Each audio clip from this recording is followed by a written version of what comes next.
নদীর দক্ষিণে সাগর,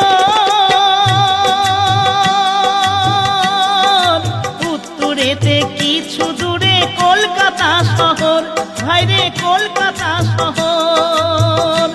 আবার পশ্চিমেতে মেদিনীপুর, আবার পশ্চিমেতে মেদিনীপুর, এমন কে বা দেখেছে ভাইরে ভাই, এমন কে বা দেখেছে।